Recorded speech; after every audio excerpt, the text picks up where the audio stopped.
Alright guys, diecastmania here, another video, and today we're going to be doing a review of the Siku Super Model 3531 backhoe loader. So anyway, even though the packaging doesn't actually indicate a name or model, this is a Terex 980 Elite Series backhoe. So anyway, here's some photos of the model. Like I said, it's in 1/50th scale. And it is actually a fairly inexpensive model. So anyway, there's a rough summation of some various technical details about this machine. So anyway,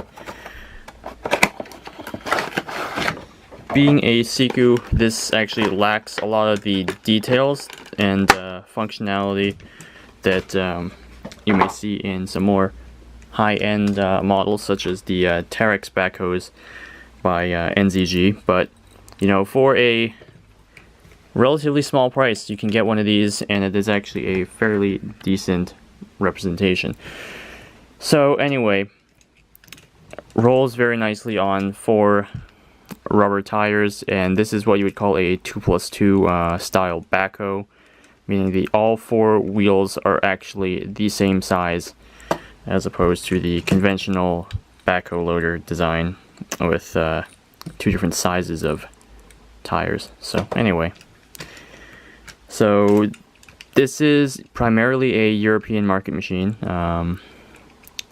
and with that being said, it is supposedly a side shift backhoe, although the side shift feature has not been modeled to actually work as a cost-cutting measure. But then again, this model can usually be found under $25. So the loader raises about this high, not high enough to clear any 1/50th scale American style dump trucks. The bucket dump isn't that great at the maximum angle, but if you lower it, you know, it can dump a little bit more. But the bucket is meant to replicate a 4-in-1 bucket, but it has not been fully replicated. The linkages are a little large, but you know, they still look alright. The Terex graphics are very sharp. You can see Terex on the front of the grill and everything. The interesting feature is that the plastic mirrors actually clip in 2 different places. Interestingly enough, there is a decently detailed interior in there.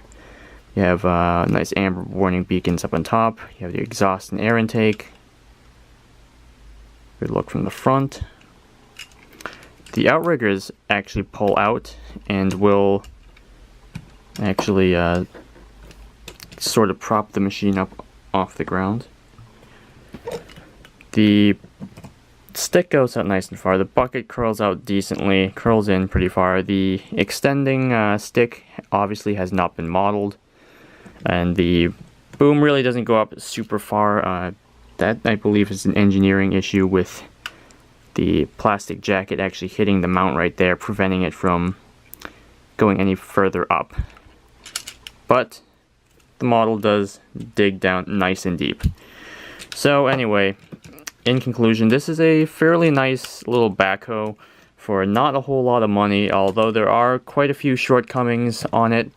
You know, it is still a nice modern backhoe with some decent detail and functionality if you would like to get yourself into the models in the first place, or you know, just have a little backhoe around. It is a fairly decent piece for the money. So anyway, if you want to do a little bit of work to it and touch it up, it'll look right at home in just about any collection. So anyway, there it is. Thanks for watching. Have a great day. Bye.